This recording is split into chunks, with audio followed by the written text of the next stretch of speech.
Muy buenas noches, amigas y amigos. Buenas noches, pueblo dominicano. Qué bueno reencontrarnos en este esfuerzo de comunicación. Evidentemente hacemos todo un esfuerzo de llevarle a ustedes las principales informaciones, el análisis en perspectiva acucioso acerca de los temas que dan vida a la información en nuestro país, en cielo dominicano, en el resto del mundo. Esto es A Tiempo con Freddy Medrano. Hoy es 1, estamos a 1 de octubre del año 2017.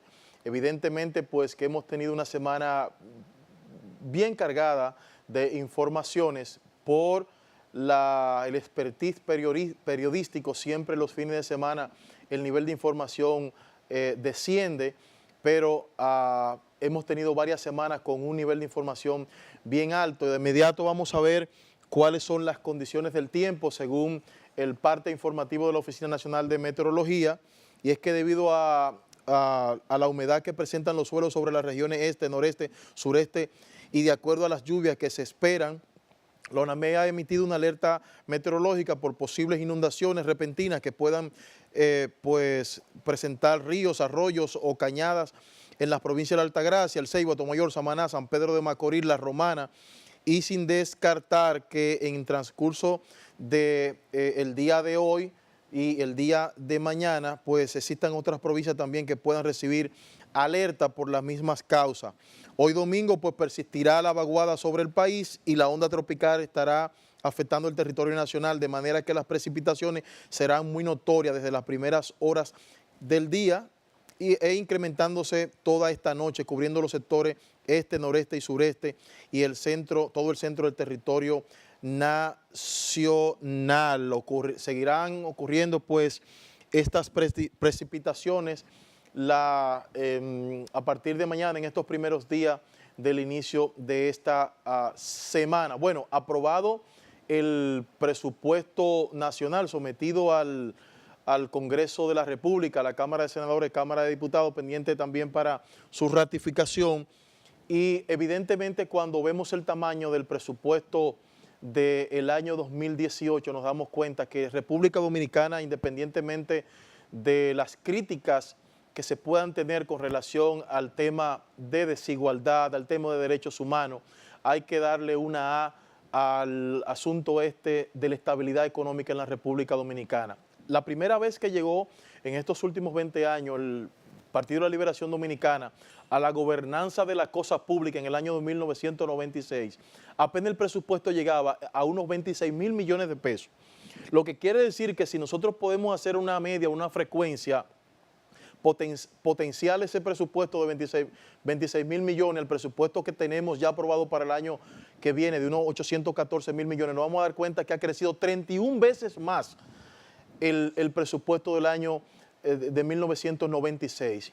Y si hacemos un estudio y utilizamos el primer método de observación científica, que es el primer método que vimos en las universidades, el método de observación, nos damos cuenta que en los 94 kilómetros cuadrados que tiene el Distrito Nacional ha habido de manera majestuosa un crecimiento de la infraestructura en el Distrito Nacional, con las principales plazas comerciales, con el desarrollo vial, con el desarrollo también de modernas torres, modernos edificios, y la ciudad ha venido creciendo de manera vertical, eso independientemente de que todavía existan algunos sectores o algunos denominados barrios en vía de desarrollo y otros marginados que se han apostado, por ejemplo, en un crecimiento, la margen occidental hasta Borojol y todos los barrios de Gualey, Guachupita, que ha habido también ahí un crecimiento, digamos, de asentamientos humanos,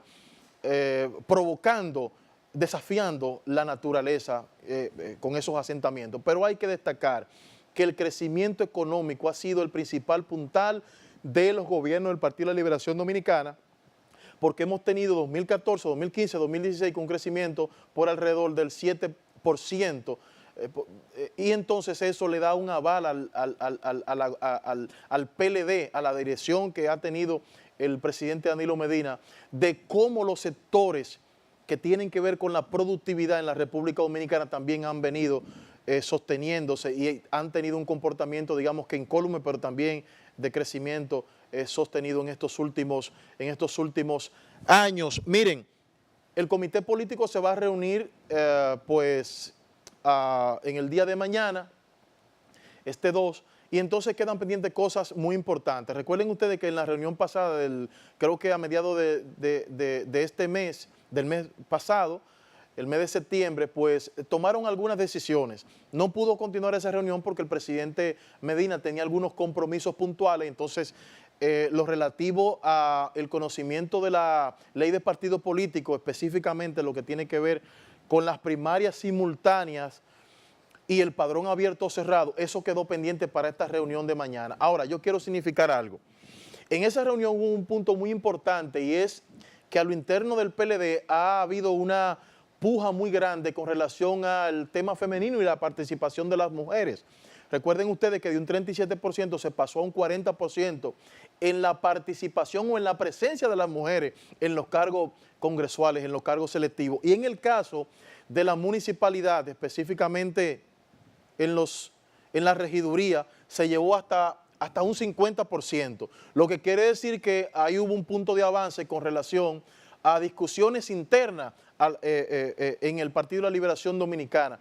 ¿Qué se espera en esta reunión del comité político? Bueno, que el PLD tome y dé una postura con relación a la ley de partidos políticos, porque la República Dominicana, nuestro país, no se puede dar el lujo de ir a unas elecciones en el año 2020 sin una plataforma electoral o una ley que le permita a los partidos políticos entrar en una legalidad y que el militante también pueda ser respetado cuando vaya a un sorteo interno o a unas primarias partidarias. Miren ustedes lo que está pasando con el Partido Reformista, que dos grandes facciones donde tienen la pretensión de tomar la autonomía o la dirección de esa organización política, han llevado al fondo una división ya existente en ese partido. Prácticamente está en cuidados intensivos, languideciendo. Y una situación, y por eso la Junta Central Electoral no quiso pues participar en la observación de la elección de delegados que tenían la facción de Quique Antún y de Ito Bisonó y Josecito Jacín, pues no quiso participar la Junta Central Electoral. Entonces, con una ley de partidos políticos que pueda establecer de manera clara cuáles son y deben ser los plazos de las actividades y de las primarias a lo interno de los partidos, yo pienso que las cosas pudieran ir caminando. Hay que felicitar al Partido Revolucionario Moderno. Han anunciado que para este 26 de noviembre van a estar culminándose ya las elecciones de sus dirigencias nacionales y locales, y entonces también eso envía una buena señal en el PRM de que ellos han estado, bueno, independientemente de que no tienen un padrón establecido, pero con el padrón que han venido trabajando es con este padrón que van a trabajar el asunto de estas elecciones de los cargos directivos del Partido Revolucionario Moderno. Así que del PLD se espera esto. Yo estoy de acuerdo con las primarias abiertas y me he convencido de las primarias abiertas porque si son simultáneas y si son el mismo día, no tiene por qué haber temor de que un partido vaya a decidir la elección de otro, porque lo que no es igual no es ventaja, entonces, lo que es igual no es ventaja. Entonces, si usted manda a un partido político a que se le vote por un candidato contrario a usted, porque usted quiere que ese sea el candidato, esa militancia, esos correligionarios suyos, pues estarán debilitando el voto suyo en su organización. Entonces yo pienso que si son simultáneas y si se establece que sean el mismo día, la República Dominicana tiene que tener pues un padrón abierto que le permita a los dominicanos aperturarse y elegir a los candidatos que entienda sean los más probos y los que tengan mucho más crédito moral en sus comunidades. Tengo que venir y vamos a ampliar un poquito más de todo el comité político de la situación de Puerto Rico. Me voy al resumen de las principales hasta este momento.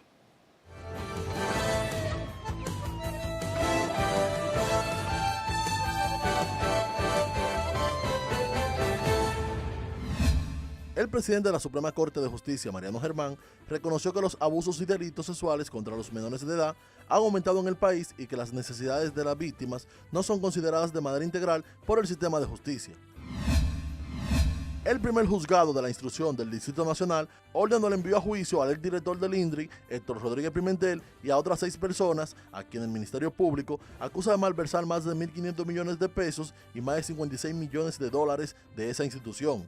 Además de Rodríguez Pimentel, en la acusación aparecen Priamo Méndez Cuesta, Manuel de la Cruz Martínez, José Antonio Pérez Jiménez, Fiordalisa del Carmen Ares Salazar, Víctor Lugo Batista Linares y Teodoro Ruiz. La Dirección General de Impuestos Internos anunció que a partir de mañana lunes inicia la renovación del malvete 2017-2018. La DGII también informó que los vehículos con más de 5 años o hasta el 2012 de fabricación pagarán 1.500 pesos, mientras que los vehículos con 5 años o menos de fabricación o del 2013 en adelante pagarán 3.000 pesos. Un choque de tránsito desató una intensa balacera entre 2 agentes policiales y 2 civiles que cobró la vida de uno de los uniformados y causó herida a los demás. La discusión en la Avenida España, en Santo Domingo Este, se originó cuando supuestamente el vehículo en que se desplazaban los civiles impactó la motocicleta de los agentes del Cuerpo del Orden. El cabo Joel Francisco Reyes murió, mientras que el cabo Alberto Cuevas Quesada y los civiles Juan Jesús Rojas Núñez y Rafael Arturo López de la Cruz resultaron heridos, según informó el vocero de la Policía Nacional. El Fondo Monetario Internacional instó a América Latina a aprovechar el momento propicio generado por las presiones populares ante los últimos escándalos como el de Odebrecht para mantener el impulso contra la corrupción, un problema que considera endémico en la región. En el documento, el FMI hace referencia a los recientes casos registrados que han avivado las protestas en América Latina y que van desde el esquema para ocultar los activos que fueron relevados en los papeles de Panamá hasta los escándalos de Petrobras y Odebrecht, que han desbordado las fronteras de Brasil. En Washington, el Banco Mundial aprobó el jueves un préstamo de $150 millones para la República Dominicana como financiamiento inmediato luego del desastre natural o emergencia de salud pública. Este financiamiento del Banco Mundial ayudará a mitigar los riesgos derivados de los eventos climáticos y desastres naturales, así como las pandemias, dijo el presidente Danilo Medina. En Higüey, un adolescente de 14 años le quitó la vida a otro menor de manera accidental cuando supuestamente jugaban con una arma de fuego en el hecho ocurrido en la comunidad de la otra banda en el sector Jabo Jagüey, en Higüey.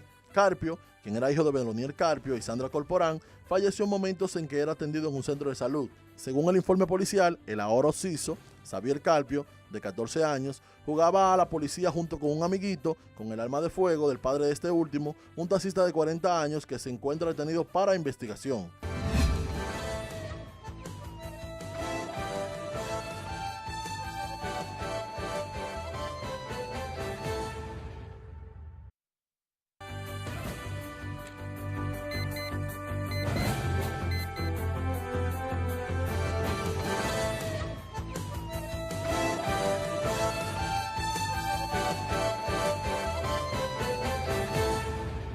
Bueno, gracias por continuar con nosotros en este A Tiempo. Vamos a ver pues una información, un reportaje que tenemos a propósito de la llegada del presupuesto del año 2018 a la Cámara de Senadores.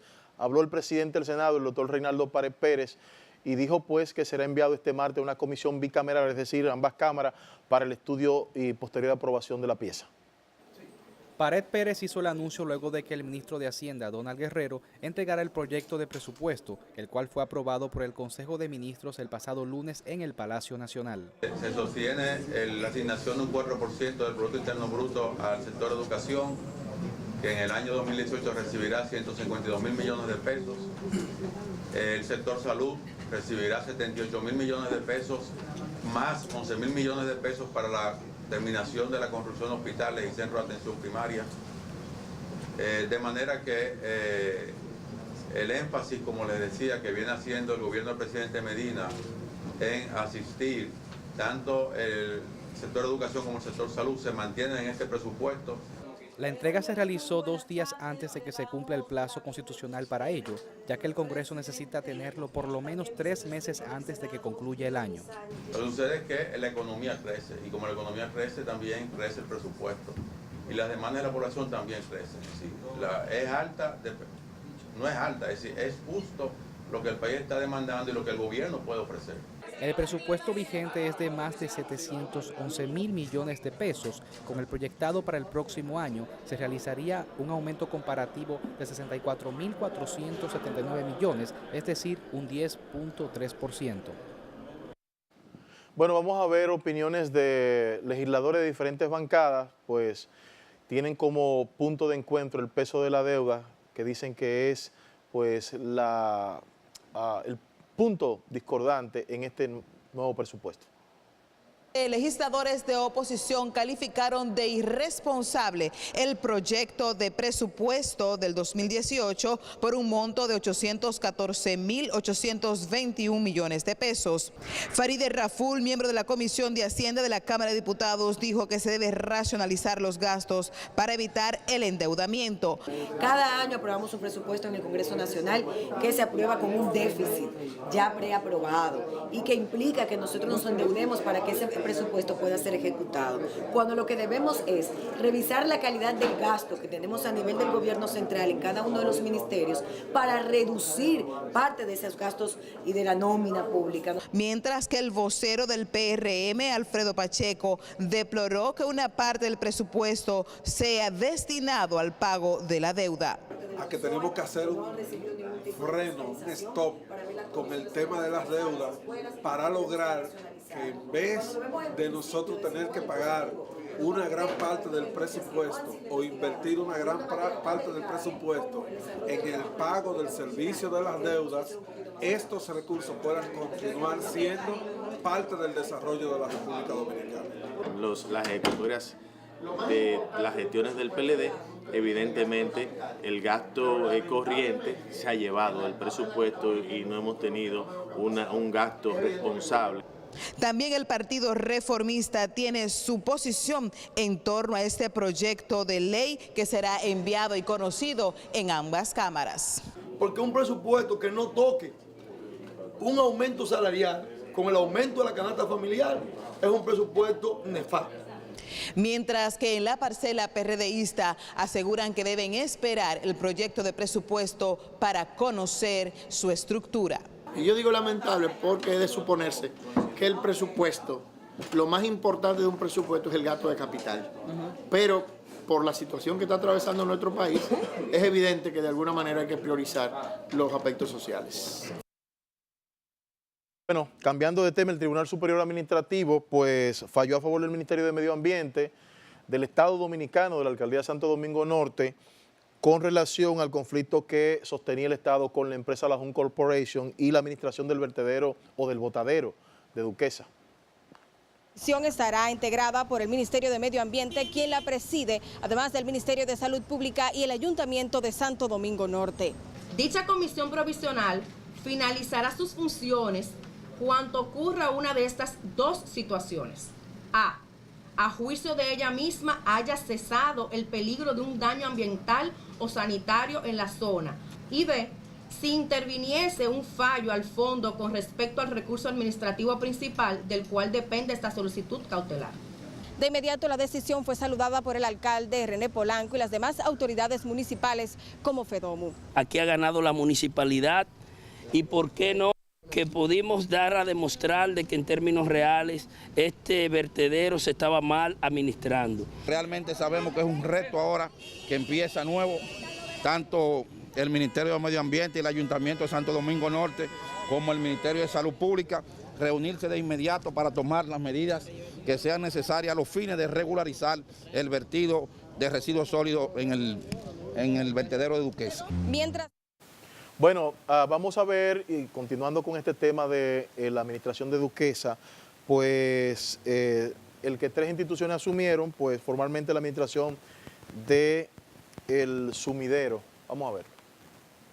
El TSA despojó el miércoles a la empresa La Jun Corporation del control de Duquesa, delegándole la responsabilidad a una comisión integrada por los Ministerios de Medio Ambiente y Salud Pública, así como del Ayuntamiento Santo Domingo Norte, en cuya demarcación se encuentra el vertedero.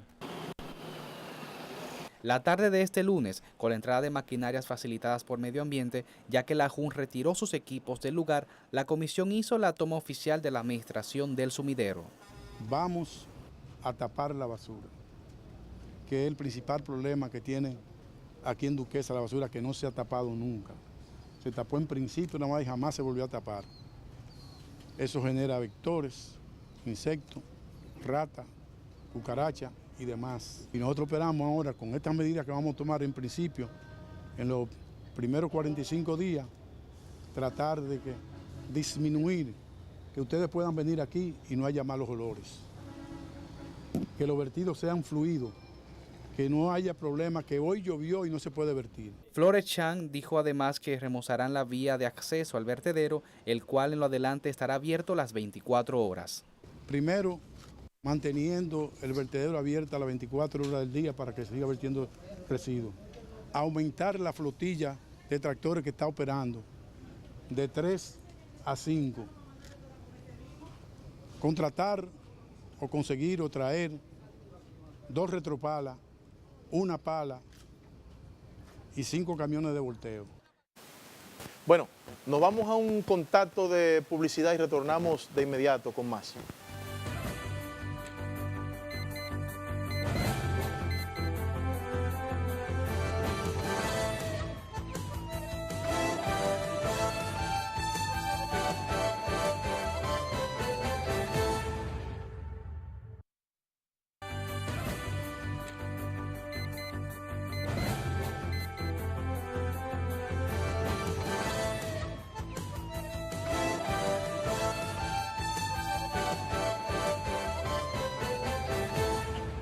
Bueno, continuamos acá en A Tiempo. Esta semana se cayó el encuentro que tenía el gobierno de Venezuela y la oposición venezolana en el cronograma de diálogo. Evidentemente que en la primera fecha habían unas peticiones por parte de la oposición venezolana que tenían que ver con el establecimiento de un cronograma electoral, con habilitar a los llamados presos políticos con un calendario en un cronograma electoral que vaya hasta las elecciones presidenciales el año entrante y también con una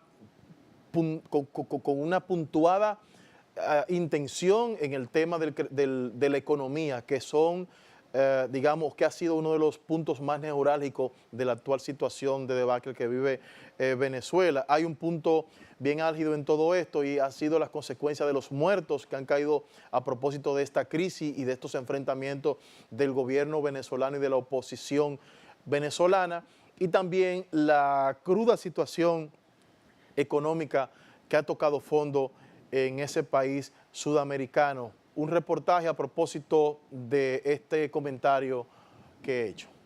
Los requisitos que se requieren para iniciar un proceso en República Dominicana no están dados. Los profesores universitarios opinaron que aunque la renuencia del antichavismo de dialogar con los representantes del gobierno de Maduro le ha mojado las alas a la paloma de la paz, solo hablando armoniosamente ambos grupos políticos lograrán que esa nación vuele alto otra vez y supere las barreras de los conflictos. En un proceso de diálogo las partes encontradas suelen asumir posiciones que se suelen ver recalcitrantes, posiciones que se ven cerradas, pero justamente en eso consiste el diálogo. El diálogo consiste en una negociación. Y como quieren hacer en Corea. Otros son más radicales y expresan que la actitud de la oposición de Venezuela de ausentarse a la mesa del diálogo que había organizado el gobierno dominicano deja claro la indolencia de los adversarios de Maduro con relación a los problemas que vive su país. El pueblo de Venezuela, quienes lo están reprimiendo y lo están sometiendo a la miseria, son los empresarios que han hecho un cerco económico al gobierno. Maduro, yo he dicho, y eso es un criterio mío propio, ha sido flojo, porque Maduro le ha permitido a la oposición que maten guardias, que saquen almacenes, que hagan terrorismo, y no ha hecho una defensa totalmente con el pueblo, con los círculos bolivarianos, con el ejército, de una defensa militar del pueblo. Este martes, la oposición venezolana, a través de uno de sus delegados, descartó que vaya a continuar las reuniones exploratorias para un eventual diálogo con el gobierno de esta nación, debido a que las autoridades incumplieron los requisitos previos. Bueno, vamos a ver algunas opiniones y retornando con el tema pero miren, antes de pasar pues a siguiente reportaje que hemos preparado acá en el equipo de producción, pues habría que ver qué va a pasar con el madurismo en Venezuela. Cuando esta gente deje el poder, necesariamente van a tener que asilarse en algún país, en Cuba, tendrán que buscar otro territorio, porque la situación está en un nivel tan álgido, ya no es ni siquiera fricciones, es que él se ha colocado en una posición donde el diálogo y las conversaciones se han encarecido incluso con los propios actores y con el esfuerzo que ha estado haciendo el propio presidente Danilo Medina, el expresidente Leonel Fernández y otros mandatarios, se ha encarecido el diálogo. Y fíjense ustedes que no era una mesa con un cronograma de diálogo, no, era una mesa para comenzar a poner los puntos de discusión. En esos puntos se les dijo, los presos políticos, la gente que está inhabilitada de hacer trabajo político en Venezuela, pero no se ha cumplido nada de esto y sin embargo el gobierno todavía sigue teniendo una primacía en el control del Congreso venezolano. Y hasta que uno de estos puntos no sea cedido por el gobierno de Maduro, señores, va a seguir siendo difícil el diálogo. Miren, hablan de fricciones entre el grupo del danilismo y del neoliberalismo, lo interno del PLD, con relación a este tema de la ley de partidos políticos que establece un padrón cerrado, un padrón abierto. Vamos a ver pues un reportaje donde se fija posición sobre este tema. El debate ha vuelto a lo interno del partido de gobierno desde este martes en las redes sociales. El ministro administrativo de la presidencia, José Ramón Peralta, se ha mantenido realizando una serie de publicaciones en su cuenta de Twitter, abogando por las primarias abiertas. Esto ha contrastado con las publicaciones realizadas por el miembro del comité político del PLD y por demás leonelista, Franklin Almeida, defendiendo que las primarias se realicen con padrón cerrado. Sin embargo, aunque algunos senadores reconocen la polémica, niegan que la misma esté causando divisiones a lo interno del PLD. El tema de la primaria se va a conocer el próximo lunes. Lunes 2, en la reunión del comité político. Está convocado ese organismo para el lunes. Esta legislatura, más cerca que su final, va a ser aprobada la ley de partidos. ¿En cuál modalidad? En cualquiera que fuese la que se asuma, porque existe el centralismo democrático. La minoría se acoge a la mayoría y si lo que prevalece en este caso es una posición, así va a ser asumida. Mientras tanto, bueno, hay una tendencia importante en el mundo, sobre todo en las naciones mucho más avanzadas con el tema de los sismómetros, que son aparatitos con un alto nivel tecnológico que permiten establecer una frecuencia de hasta 1 minuto al momento en que se presume pueda ocurrir un sismo, un evento que sacuda a un país. En Japón, por ejemplo, hay más de 4.000 sismómetros instalados y hay casi una especie de control con relación ya a cómo puede manifestarse un terremoto, un sacudión en esa nación. Esta tendencia ha seguido creciendo. En el caso de México, una de las grandes discusiones que se han estado dando, y lo ha admitido el propio presidente Peña Nieto, es la fragilidad acerca de las normativas que rigen el asunto de las construcciones en México.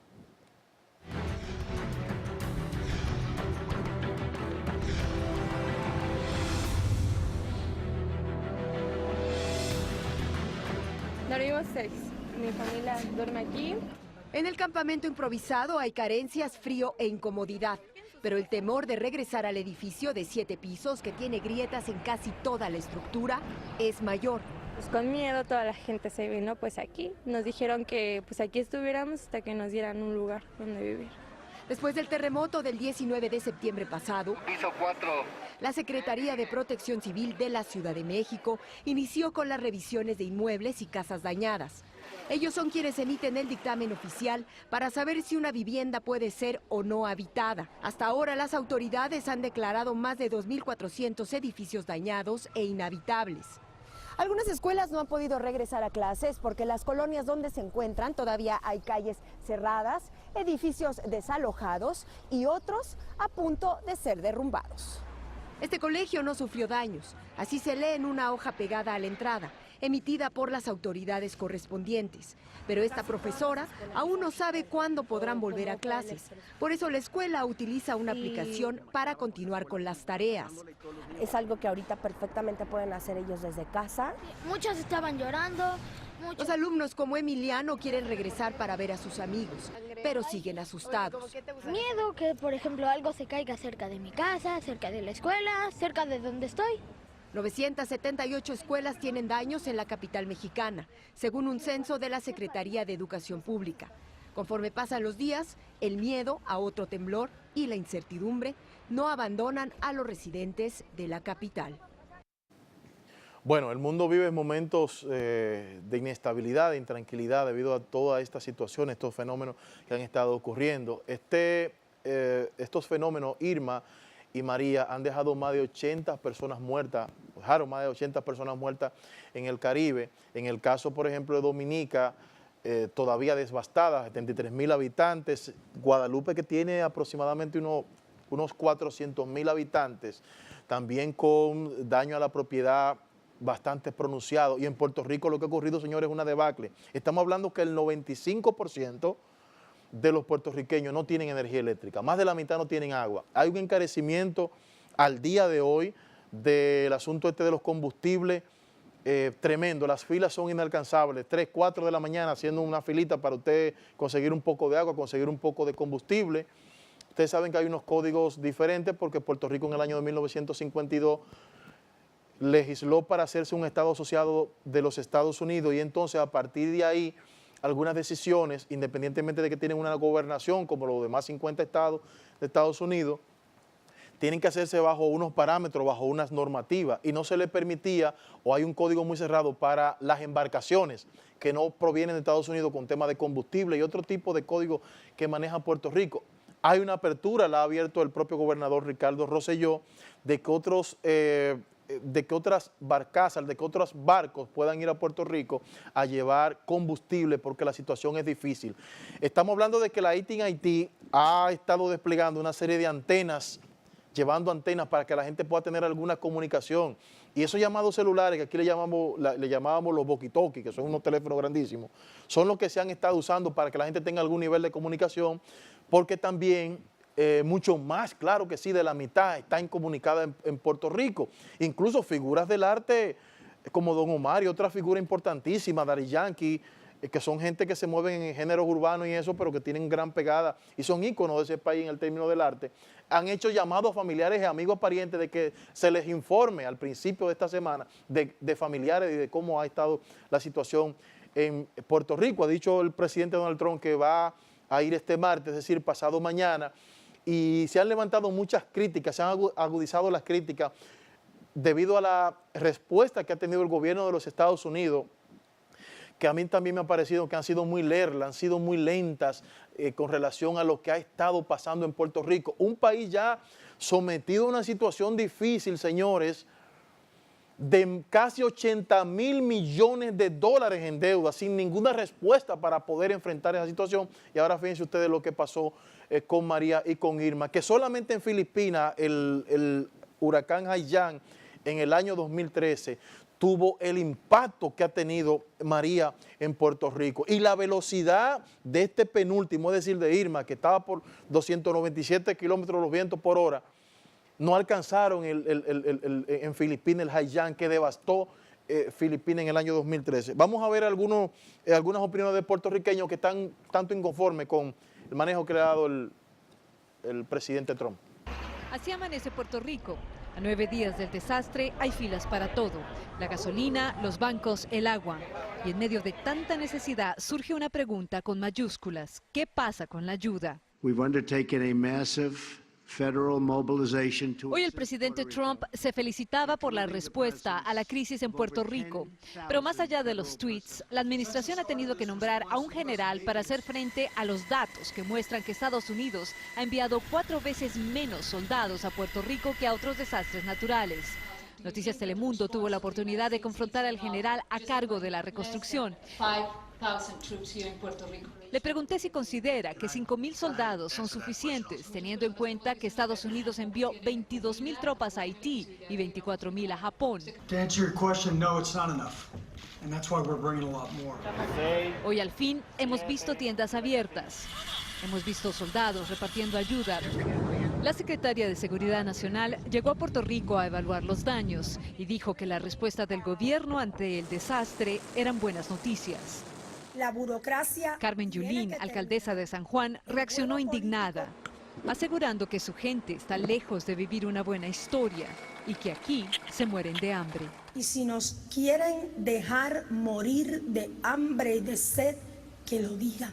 Esa es la única razón que uno puede pensar por la cual hay casi 3,000 contenedores llenos de cosas que necesitamos. Y es que, aparte de los intereses políticos, está la realidad, habitada por personas que lo están pasando mal y que a la falta de ayuda oficial se dan la mano. Para amenizar las largas horas de espera, este otro señor les hace un café. Muchas gracias, ¿sabes? Así es el espíritu de Puerto Rico. Bueno, yo lo dije.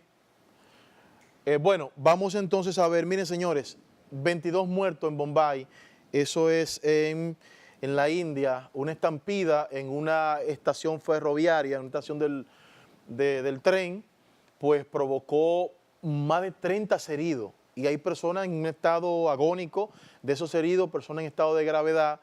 Le hemos estado dando seguimiento a esta situación, pero recordemos que en la India, esto fue en el oeste, pero recordemos que en otras regiones, el año pasado, por ejemplo, para una fecha muy parecida a esta, murieron 29 personas, entre ellos la mayoría mujeres, cuando intentaban pues salir huyendo de un puente donde hubo una alarma que se iba a caer. Las estampidas es cuando los grupos de personas, las multitudes salen huyendo a nada.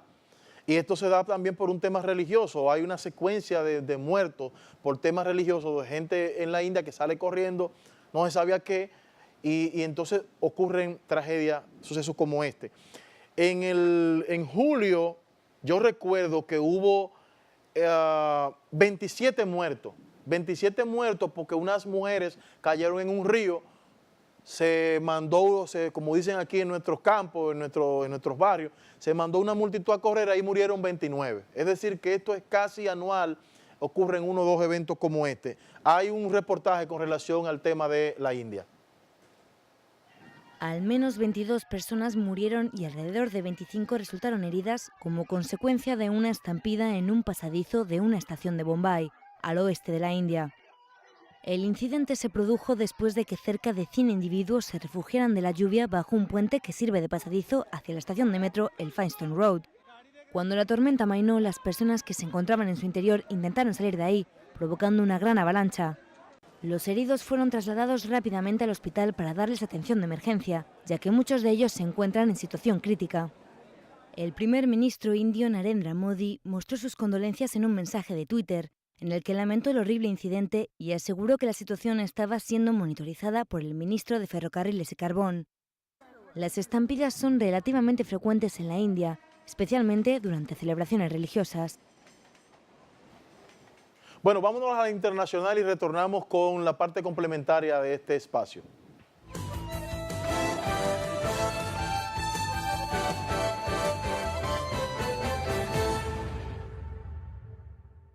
Puerto Rico aún espera por ayuda humanitaria, una semana después de que el huracán María devastara la isla, mientras que Estados Unidos anunció el levantamiento de restricciones marítimas para acelerar la entrega de recursos. Las autoridades mexicanas descartaron que aún queden personas con vida entre los escombros de un edificio de oficinas de la capital destruido por el terremoto del 19 de septiembre. El gobierno venezolano aseguró que pugnas internas motivaron que la oposición se marginara de una cita prevista para el miércoles en República Dominicana. Miles de estudiantes salieron a las calles de Barcelona como parte de la movilización de los separatistas catalanes a 3 días del referéndum de independencia prohibido por la justicia española. Jared Kushner, yerno y alto consejero del presidente estadounidense Donald Trump, estuvo registrado como mujer en los padrones electorales durante 8 años, reportaron diversos medios. El jefe del grupo Estado Islámico pidió a los combatientes yihadistas en Siria e Irak resistir a sus enemigos, según un audio atribuido a él y divulgado este jueves.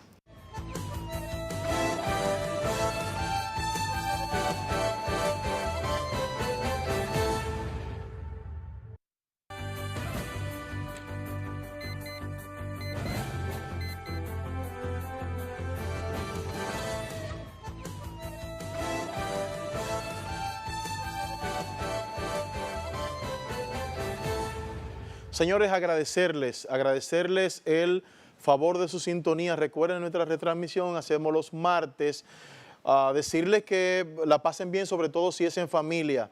Mucha paz, que es el valor neurálgico de toda conciencia humana. Recuerden que todo tiene su tiempo y todo tiene su hora, y todo lo que se quiere debajo del sol tiene su hora. Gracias por acompañarnos y será hasta la próxima semana. Bye, bye.